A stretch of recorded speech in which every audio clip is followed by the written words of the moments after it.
একদিন মাটির ভিতরে হবে ঘরে, মনে আমার কেন বন্ধ দারুণ ঘর। একদিন মাটির ভিতরে ঘরে, মনে আমার কেন বন্ধ দারুণ ঘর। এই নন্টে চুপ কর, স্যার আসছে। যারা যারা ক্লাসে গাদা নির্দ আছিস, ওরা বাদ দিয়ে সবাই বসে পড়। কিরে বল্টু, তুই দাঁড়িয়ে আছিস, তার মানে তুই একটা অস্ত গাধা। আসলে স্যার, আপনি দাঁড়িয়ে আছেন তো তাই ভাবলাম দেখতে খারাপ লাগছে, তাই আমিও দাঁড়াই আছি। হ্যাঁ বস বাবা বস। স্যার হাগু যাবো। কি তোর মুখ থেকে পায়খানা বের হয় না? না স্যার, আমার তো পিছন দিক থেকে পায়খানা বের হয়। আমার তো মুখ থেকে পায়খানা বের হয় না। আপনার যদি মুখ থেকে পায়খানা বের হয় স্যার।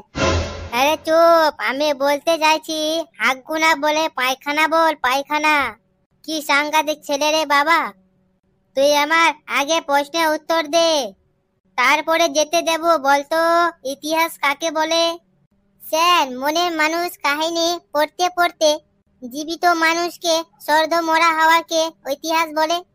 কি সাংঘাতিক উত্তর রে বাবা, তোর আজকে কোথাও যাওয়া হবে না। এই বল্টু, তুই দাঁড়া তো। বলতো পুকুরের মাছ খেলে কি হয়? স্যার, পুকুরের মাছ খেলে মাছ কমে যায়। এখন বুঝতে পারছি বাবা কেন ইংরেজি স্যার তোদের ক্লাস থেকে যাওয়ার পর বেহুশ হয়ে যায়। আরে গর্ধ, মাছ খেলে প্রোটিন বাড়ে, প্রোটিন। তুই দাঁড়িয়ে থাক। এই রুমি, তুই দাঁড়া তো। বলতো পিঁপড়ে আমাদের কি উপকার করে?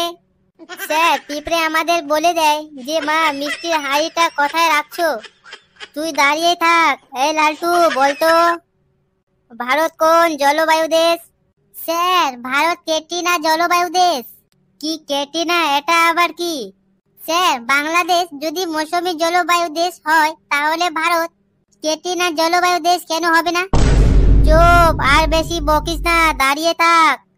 এই বিমল, তুই বলতো চাঁদ ও সূর্যের মধ্যে কত সময় লাগে? স্যার 12 ঘন্টা। মানে কেমন করে?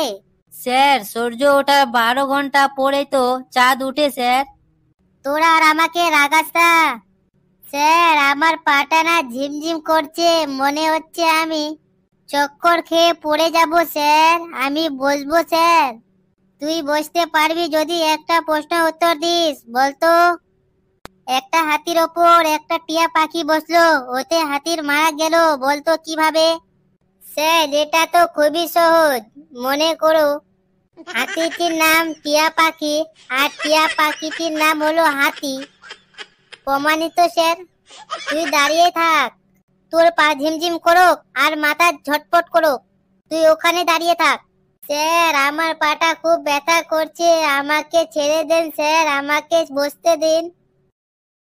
তোকে আমি আর একটা প্রশ্ন ধরবো, যদি বলতে পারিস তাহলে ছাড়বো। বলতো দ্বিতীয় বিশ্বযুদ্ধ কবে হয়েছিল?